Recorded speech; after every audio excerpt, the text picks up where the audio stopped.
Good morning, everyone. Happy Friday, wherever you are in the world. I'm Leslie Flowers, and I'm so happy to be here with you. Today, we are going to take a look at the power of mastermind. And this is one of the most powerful lessons because you already know that you use it, but it is in the distinguishing of the power it provides over history and even into current today in Think and Grow Rich and in your own experience that makes this reproducible and even more powerful. So come right on in. I'm going to check to make sure that we are live on LinkedIn, and it looks like we may well be. And so come right on in. The comments are open. I'm happy that you're here. And I'm going to sing you in. And I hope I haven't, hi, Christy, I hope I haven't sung this more than once. I can't not remember and didn't go back to look. So come right on in and get your coffee and your notepad. And here we go.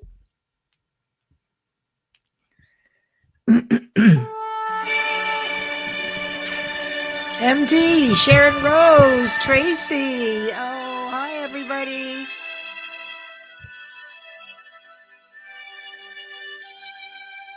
If I loved you time and again, I would try to say all I want you to know.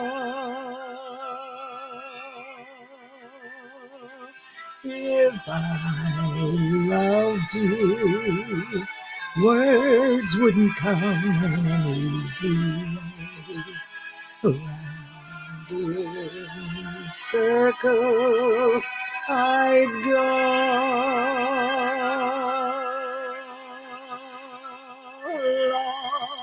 longing to tell you, but afraid and shy. I'd let my golden chances pass me by, and soon you'd leave me. Off you would go in the mist of day.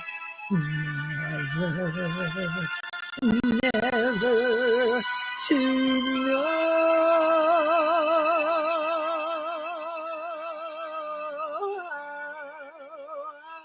I loved you.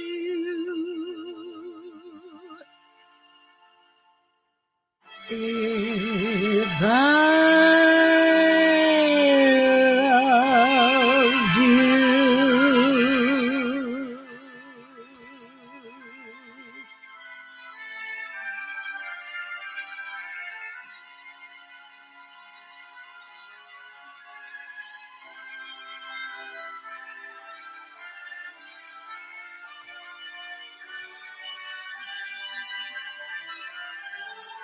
Soon you'd leave me, off you would go in the mist of day.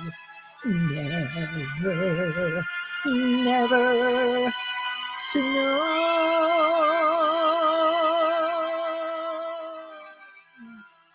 how I loved you.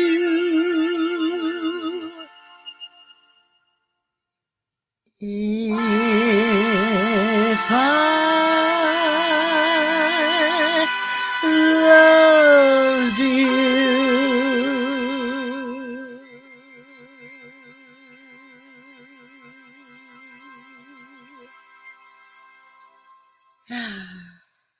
We're here, and I don't know if I sang that once already, but that is a wonderful song from 1945, and I'm Leslie Flowers, and this is all about the Think and Grow Rich experience through oration, saga, and sound. So I'm so happy you're here. Let me say hello to you. We're going to end at 11:50 come hell or high water. I keep working toward that. So I'm extremely excited to see Christy here. Hi, Christy. Good morning, MD, or actually it's probably late afternoon or tea time where you are. And there's Sharon Rose. Hello, Sharon. So glad you're here. Get to know each other. This is such a wonderful gathering of people. Hello, Tracy.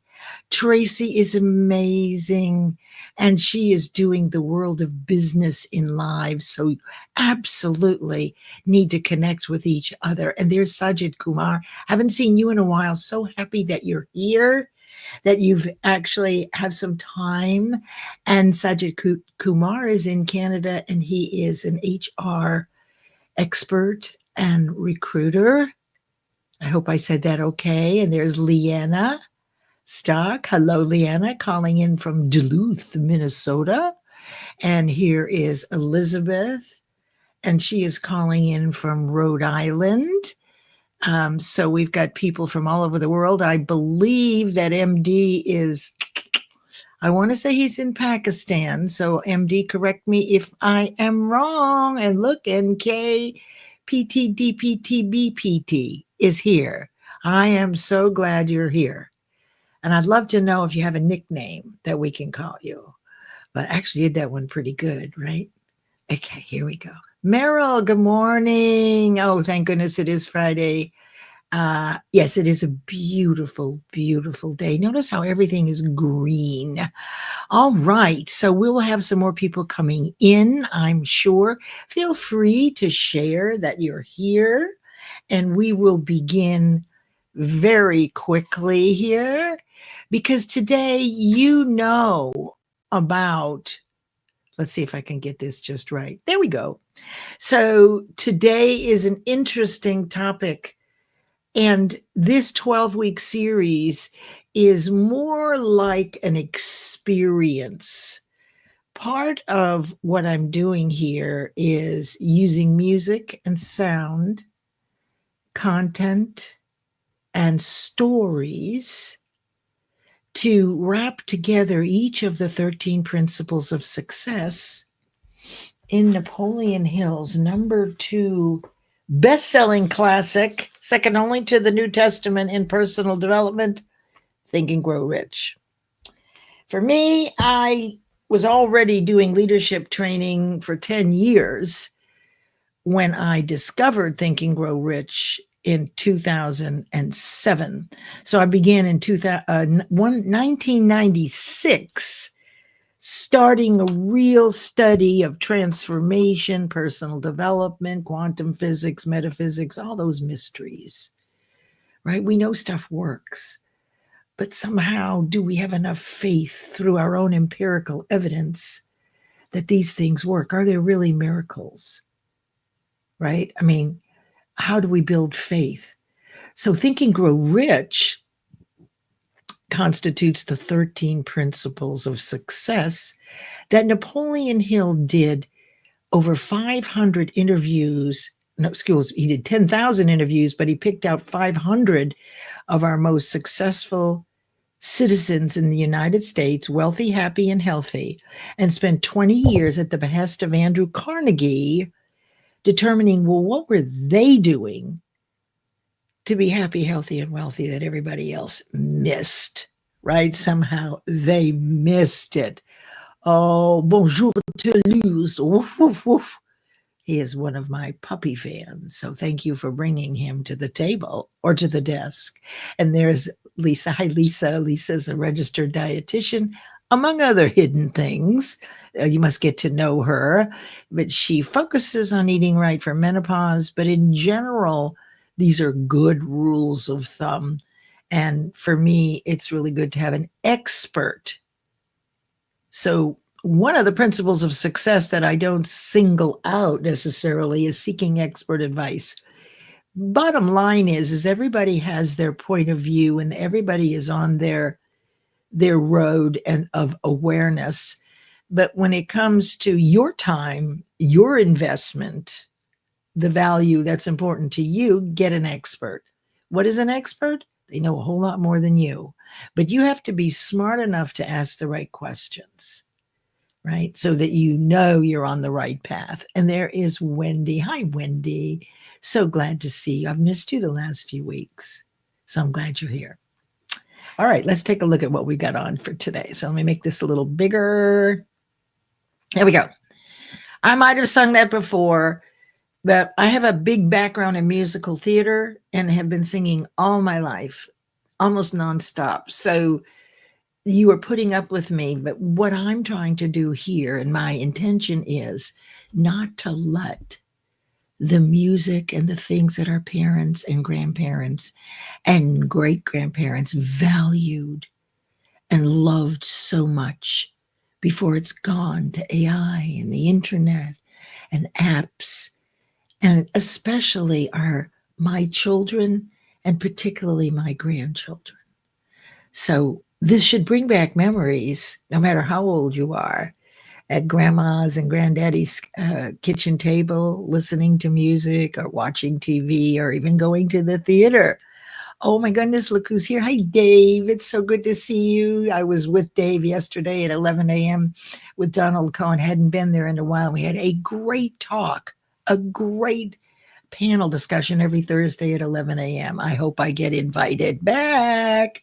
Hi, Lata. So glad you're here. Let us know where you're calling from, Mark. I know. Hi, it's good to see you. You must be calling in from India.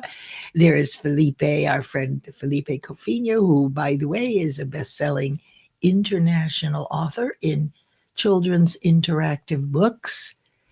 Took him a while to get there, but his business is HR and business coaching. But this is a dream that he had for 25 years and which he visualized. So if you look at last Monday's Mind Over Matter Monday at 10 a.m., Felipe was my guest and we tracked his 25 years. To match up those 25 years as far as his nurturing the idea and never letting go of it and being consistent about it, he wasn't ready until now. So it was really a great exercise. And thank you so much, Felipe, for being a guest. And I'm so glad to see you here today.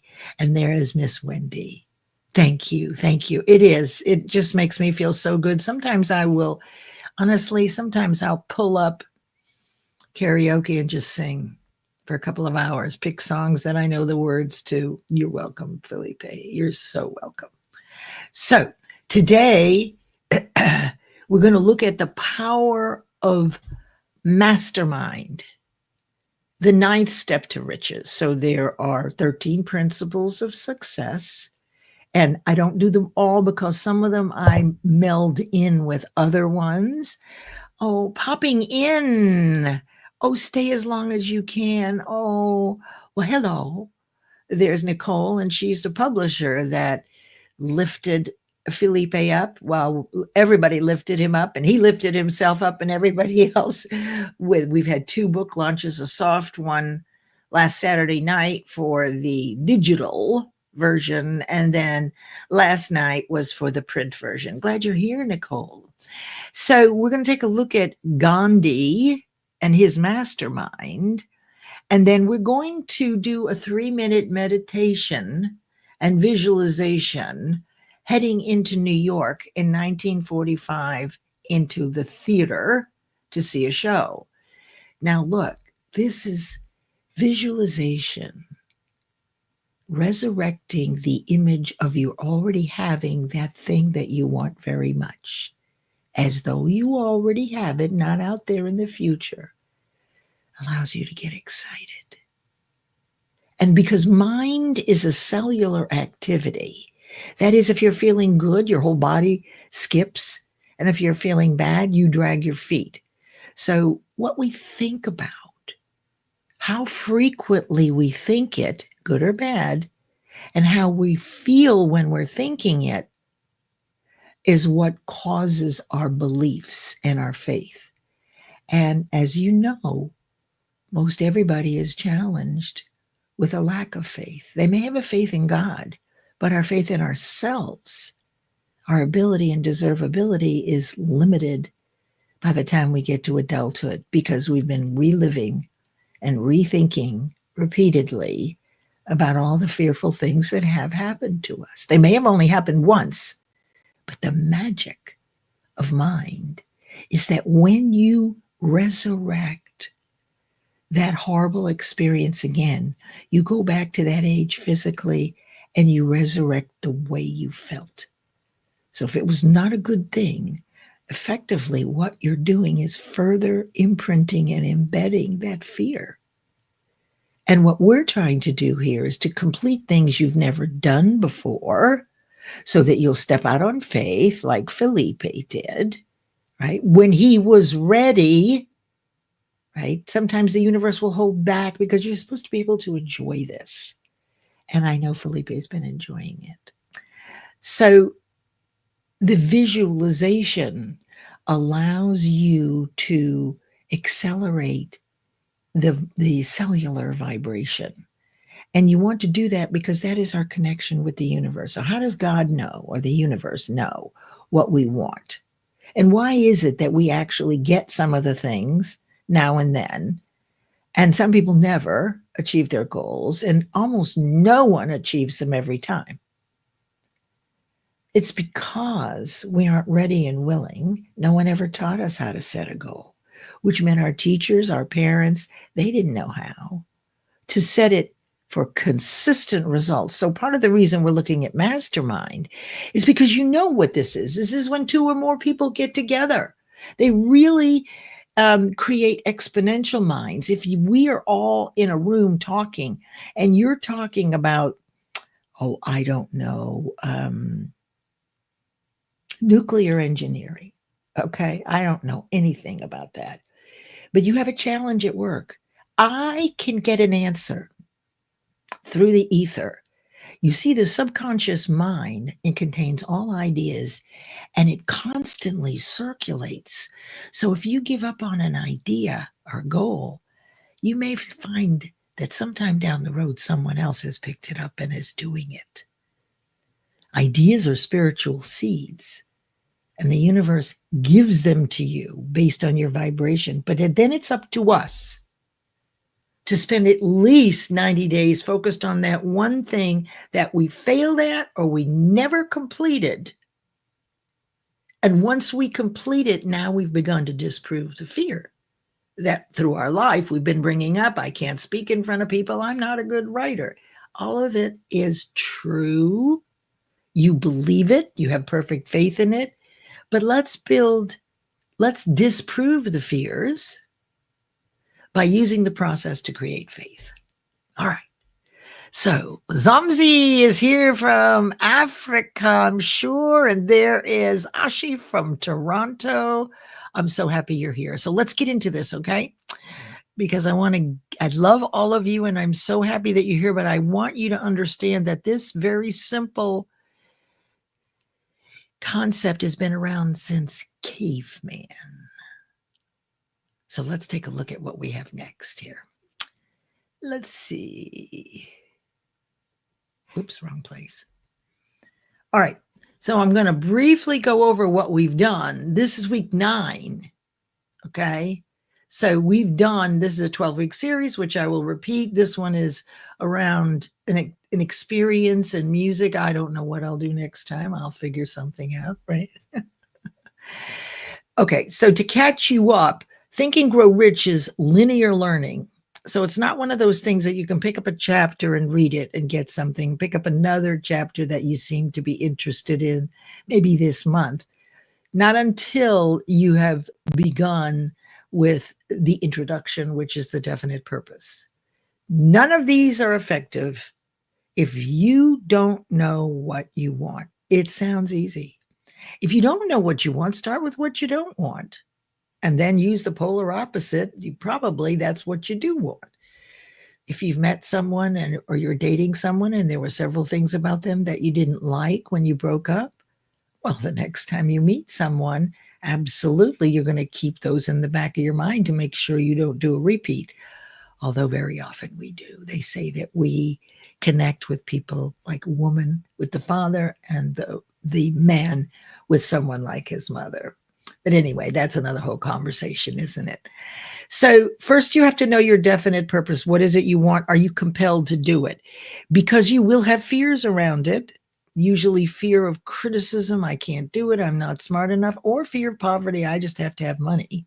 There are 4 other fears, but these are the 2 that stop us from living out our dreams. Almost everybody. When you understand how visualization and manifestation works and how these processes are repeatable, life becomes easier. It doesn't mean that you don't have problems. It just means that you have agile thinking, is that you're not run by triggers and reactions and fears. You can actually be objective. And not only objective, but select from the many points of view that you already know and have tried out that fit the situation, that are context competent there, right? So it's all about capturing these processes and reproducing them for yourself. Now, you've used Mastermind. You've used all of these all your life. Kids use it. We all use it, but there's no distinction. So there's no clarity. So first you start with a definite purpose. Then you begin to think about it, do tasks around it, a couple each week, and you begin to fall in love with it. You start to see the world through the prism of your desire. And then it moves into burning desire, where you're a little obsessed and you're compelled, but also it is so strong that you are able to shadow away your fears, because you will stop if your fears get louder. So it's critical that it's something that you want very much. You don't know how to do it. You're not even sure why you want it. I will tell you, this is your purpose for this decade or so. Through that repetition over a period of time, you begin to build faith. Now, faith comes in 3 waves, okay? I use 12 weeks. It's the perfect, keeping focused for 12 weeks is about the best we can do. And I've taken 500 people through over 65 12-week studies of this and other things in my hybrid program, leadership and the universal laws, etc. Coaching, how to ask questions. So when you begin, you have a point of view that says, I'm going to give this a try. So it's called expectation. So when you begin on a goal that you've never done before, you've failed at, you're ready and willing to say, I'm going to give it a whirl. So if you take 12 weeks, over the first 6 weeks, you're in expectation. Now about halfway through, if you've been focused on it and thinking about it every other day for a few minutes, doing a couple of tasks a week, does not have to overwhelm your life. In fact, it's better if it doesn't, because that's how resentment grows. So you got one goal for 12 weeks. About halfway through, you start to notice something very interesting. People and opportunities are showing up on your path with the answers you're looking for. Isn't that a coincidence? No, there are no coincidences. You simply not yet understand how it works, but you don't need to know how faith works exactly, because you've seen the result of it. You've seen miracles, but you could track them back to what you did, because you are cause in the matter of your own results and your life. And that's why this is so exciting. So when you reach that halfway point, now you have a firm opinion that this is going to work. So you started off with, I'm giving it a whirl. I'm going to try it. Then when people start showing up, now you're starting to get it. Oh, I have a firm opinion. Then when you hold it in your hand, when you actually complete it, that is when you've created complete faith in your ability and deservability to do this thing that you failed at or didn't know how to do. Now you're beginning to disprove that old fear. But remember, the fear has a head start because you've been thinking about it all your life. So it's very deeply embedded, and we're all triggered by our fears. There are 6, and we'll catch it in the epilogue. The way this all works is through auto or self-suggestion. Now, that's how we learn. That's how we learned our multiplication tables, the Pledge of Allegiance, right? Studying the driver's manual, repetition in spaced repetitive intervals over time. Oh, you're so sweet. Let's see who's here. Oh, well, I hope you'll stay with us until 11. That sounds like fun. Hi, Jessie. So glad you're here. Oh, yes, I think I sang that last week. Thank you. Thank you. I'm looking for 40s and 50s torch songs because this is what Napoleon Hill's world was like before women had the vote, etc. Oh, you're so welcome. This is so much fun. Faith does heal, whatever it is. Yes, but you have to be ready and willing. You cannot just sit back and ask God and pray for an answer. Yes, it causes visualization, but without action, the universe knows that you're not being real. Let's put it this way. What you want is moving toward you with the same amplitude of cellular vibration you're moving toward it. So if you're sitting on the couch, so is your goal. If you get up off the couch and you start walking toward it, it actually starts moving toward you, the law of vibration and attraction. If you really step it up, it steps it up. So you are actually cause in by when, in most cases, your goal will arrive. Okay. Then we learned about imagination. 2 kinds of imagination. Creative, when you get that wild idea out of the blue and you have no idea where it came from. But remember, all ideas are already here. So the universe or God gave you that idea for a reason.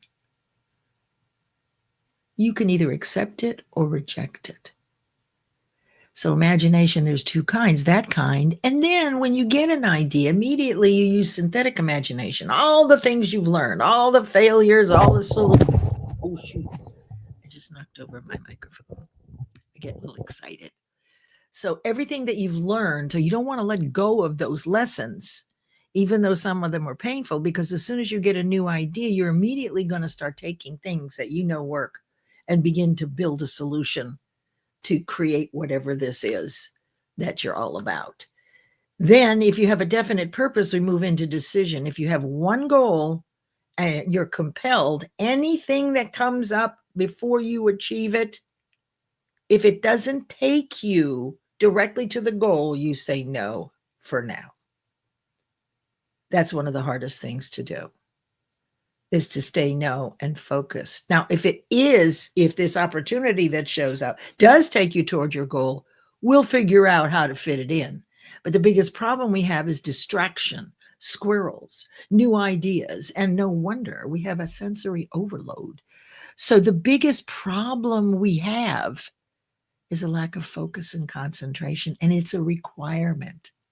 So we've lost it. We can gain it back. That's right. Well, and we are co-creators. We are the universe.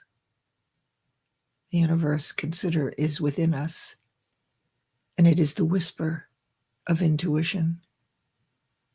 If we can shut down our fears long enough to listen to that whisper rather than that hollering, you'll realize that the universe lives within you and knows everything you're doing.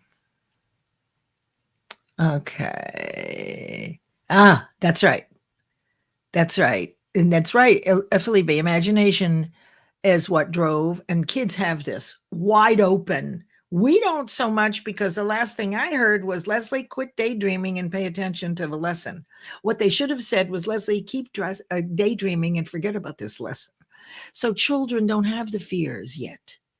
So they have a wild imagination.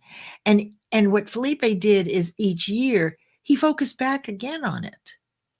So as though it was still real over 25 years. And he did that with visualization, because the visualization excited him. He got him inspired.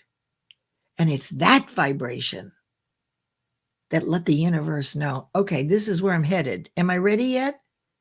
And for years, the universe said, no, Felipe, draw another picture. No, Felipe, you have more to learn. But then at 25 years, the things he told himself were no longer evident. So he had worked out a lot of things about by writing in another book to disprove that he couldn't write, etc. So there are things we can do. Be so deep with your intention so your dream starts to chase you. Oh, well, boy, that would be cool. I love that. Thank you. Thank you. Faith is not conditional, and we must decide and do. Our soul speaks in ideas and actions, not try. That's right. Remember, what was it Yoda said? Do or do not, there is no try. And then you've got to have persistence. So between your definite purpose, desire, building faith through auto-suggestion, using your imagination and making good decisions, and you have to persist until you achieve it. And then last week we looked at the subconscious mind. And this week we're looking at the power of the mastermind. It is known to be the driving force of all of this. So I want to read you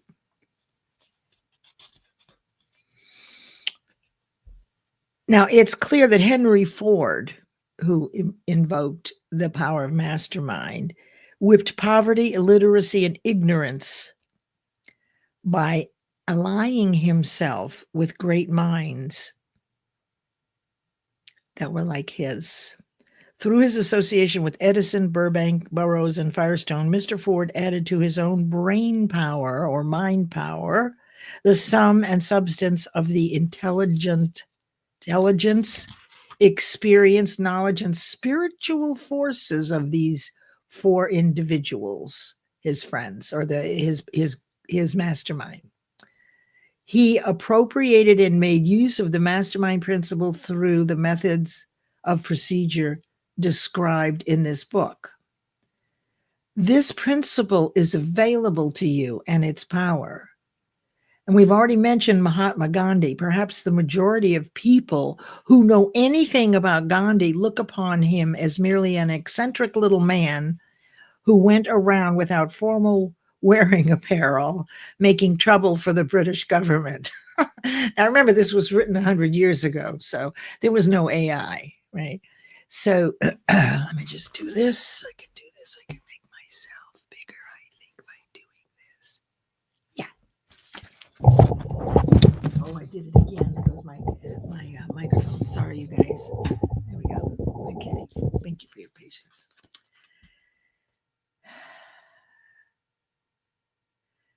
Perhaps, okay, there we go. In reality, Gandhi was not eccentric, but he was the most powerful man alive during his time,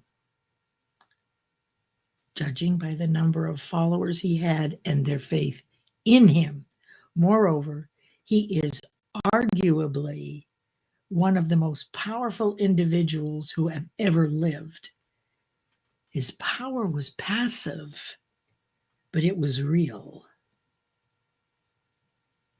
Let us study the method by which he attained his stupendous power. It may be explained in a few words. He attained power through inducing more than 200 million people to cooperate with mind and body in a spirit of harmony for a definite purpose. In brief, Gandhi accomplished a miracle, for it is a miracle when 200 million people can be induced, not forced, and I would say influenced, but induce is a good word, to cooperate in a spirit of harmony for a limitless time. If you doubt that this is a miracle, try to induce any two persons to cooperate in the spirit of harmony for any length of time. Right? So there are examples. And what did he know? Right? He understood that no man is an island and that we share the ether and all ideas. And when we work together and we're aligned on the same thing, each one of us produces exponential minds. So we have access to all sorts of solutions. that we wouldn't have if we were by ourselves. Okay, so let me go here. All right, so let's do the lessons here. Let me make this bigger. There we go. All right, these lessons come from, I pulled them out of my book, my 2014 bestseller in Women in Business. It was originally written as the 21st Century Think and Grow Rich for Women.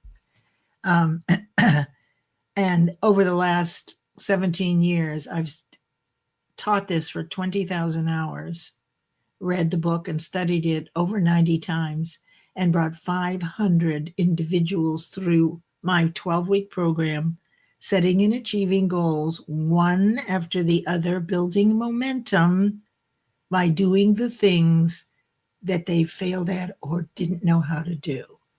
Right then, that's a paradox. I don't know how to do it.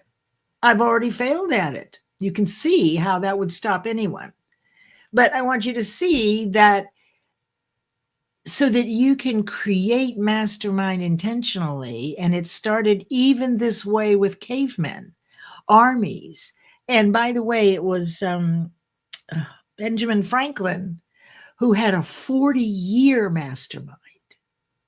He called it a junto, Junto. And it lasted all those years. I have created 65 masterminds. And out of that have come many nonprofits, many new businesses, the beginning of entrepreneurship. My last gig with this work was in an emerging enterprise in the medical device division. And I developed the culture, which began with the CEO. So it's very important that as companies, from what I have learned, is as companies begin to introduce belonging and emotional intelligence, it has to start at the top.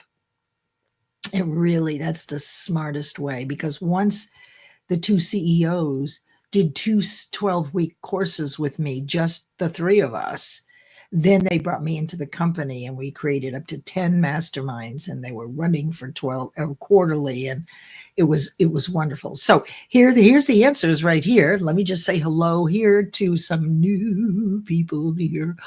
There's Dr. Marcia. Hi, Dr. Marcia. Thank you so much. I'm so glad you're enjoying this. I love this stuff, in case you can't tell.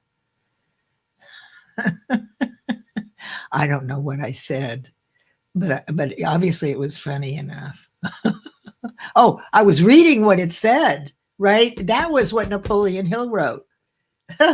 Be, do, have, be faith, act from faith, have the dream birthed in faith. Love it. Most people do have, do, be. Most people think, well, when I have money, I will be a CEO and then I'll start my business. That doesn't work, because you don't need one penny to start with your definite purpose. So first you want to be, take on the behaviors of a CEO, act like one, mimic them, mirror them. I'm not saying copy them, but find out what it is about them that appeals to you and take on those attributes.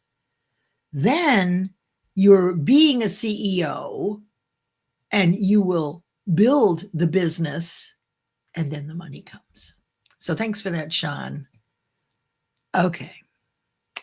So the first thing is you're collaborating, obviously, in talents. You reduce your learning curve. All these other people know stuff. So your learning curve steps up when you're in a mastermind. And look, in my masterminds, there's a whole list of agreements that if you no longer want to be there, you can feel free to step away. There are certain commitments and agreements and boundaries in advance, right? So, so that everybody is very clear about it, how it operates, that you'll be there at the same time every week. And if you're not, you'll be in communication. If it's an emergency that only you can handle, you're in communication to let people know. These are really good skills to have anyway. And then you're going to gain, obviously, experience, skill, and confidence in whatever you're doing. You start to actually track visible progress in your business and personal life week to week. And you also have created an instant valuable support network. Now, good masterminds are 6 to 8, but they can be larger and they can be smaller. It is a consistent accountability system because you've agreed. And when you agree to be in a mastermind or do anything, I invite you to be your word. Don't say yes if you're not going to be there. And if you can't be there one week because you have an emergency, be in communication. If you just hate it, right?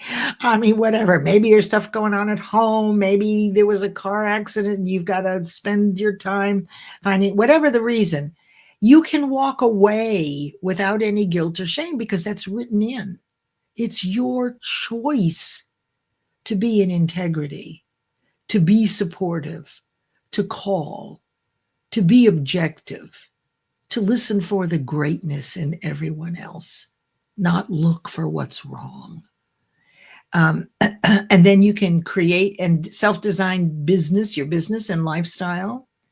You, with these other people, will begin to further develop, because I'm going to think we all have these things, but we want to expand our values of honesty, respect, and compassion. You will develop keen listening skills. You're not listening through the filter of, well, the way I would do it, or this is a better way, or you should do this. Listening skills is you're listening for what they want so that you can repeat it back to them. And then you'll learn to ask good questions. So good coaches don't typically give advice unless you ask for it or they ask you if it's okay. You already have all the answers. The coaches know this, and if they're good coaches, they will begin to ask you a series of questions so you have that epiphany moment. So all those things are benefits of the mastermind. And caveman did it. Armies do it. Can you see that this concept is a principle of success? And the more of these principles you understand and can replicate, the quicker you will evolve in emotional intelligence. Your business will soar. Every one of my masterminds had an agreement of 7 mantras that we all agreed to, that we were looking for the greatness, that we in others, that we would complete our assignment when we said we did, or within 24 hours. So everything was outlined. Let's see what she says here. Say what you mean, what you say, do what people tell you you're going to do. Do what you tell people. Yeah, absolutely. And I really think that part of the reason that we don't do that, I got to hurry up here. The reason that we don't do that is because we're afraid to say no. We're afraid, what will people think of us? Better to say we will, knowing other people will bring up the rear. So that's why there's very few people that do these things. Okay. All right. Moving on in time. Next week, it's number, I think it's number 11. Obviously, I didn't put it. This must be 9. Oh, it doesn't say it here. Anyway, you saw at the beginning. I guess we can figure it out here really quickly. We said that. Okay, so it's going to be 11. Next week is week 11, and then the 12th week will be outwitting your 6 ghosts of fear. And look, Napoleon Hill was smart putting the fears at the end in the epilogue, because if you read this stuff to start with, you'd never read the book. But it's at the end because now you understand how to think objectively and consider these concepts through the stories and the songs and the lessons. All right, everybody ready? We are ready. Let's see. Yes, let's look at this. Right. And all it takes is using auto-suggestion. Just do it over and over and over. Usually when we look at someone, we look for what's wrong. look for what's right, even the teeniest thing. It will change you, as Sharon Rose says. It's true. Okay, so now what we're going to do, we're looking at a theater. And we're going to do a 3-minute visualization and meditation. The purpose is to expand and to further develop your muscle of imagination. There are 6 mental muscles that grow like any other muscle: perception, imagination, intuition, next week, memory, reason, and will or focus. This one is imagination, which supports visualizing on the screen of your mind about right here, about 20 degrees above your line of sight. So when you bring up that image, you begin to visualize. And if it's in present tense, as though you already have it, as though the book were already written, as though the race was already run, you've jacked up your cellular vibration through enthusiasm, excitement, love, and therefore you will draw back to you the matching vibration, people, results, etc. Okay, here we go. So everybody sit back and relax. And I am going to begin the visualization. Now you can look at the picture and capture it in your mind and then close your eyes. So we're going to the theater. We're in New York. It's 1945. And we find ourselves on the streets of New York, standing before the glowing marquee of the Belasco Theater, its golden bulbs flickering like champagne bubbles. The crowd around you is dressed to the nines. It's Saturday night. Men in tailored suits and fedoras, women in satin gloves and red lipstick, laughter curling into the night air like smoke. You step inside. The lobby is warm, fragrant with perfume and old wood polish. A velvet usher guides you to your seat, 3rd row center. As you settle in, the orchestra tunes up. The lights dim and a hush falls. The curtain rises. The stage glows with amber light. Actors move like poetry, their voices rich and resonant. You feel every word, every gesture, as if it's written for you. The story unfolds: loss, love, triumph. You're not watching.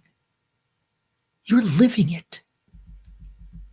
With your eyes closed, imagine the texture of velvet beneath your fingertips, the scent of cologne and theater dust, the swell of music lifting your chest, the flicker of emotion in the actor's eyes, the way time slows and then disappears. You are both the audience and dreamer. Let your imagination stretch beyond the stage. What story is being told? What message is meant for you tonight? Let it land gently in your heart. The curtain falls. Applause erupts. You rise, changed. As you step back into the cool night, the city sparkles, and you carry the magic with you. Take a deep breath in through your nose And then slowly exhale out through your mouth as long as you can to empty your lungs completely. You're back, but something inside of you is still glowing.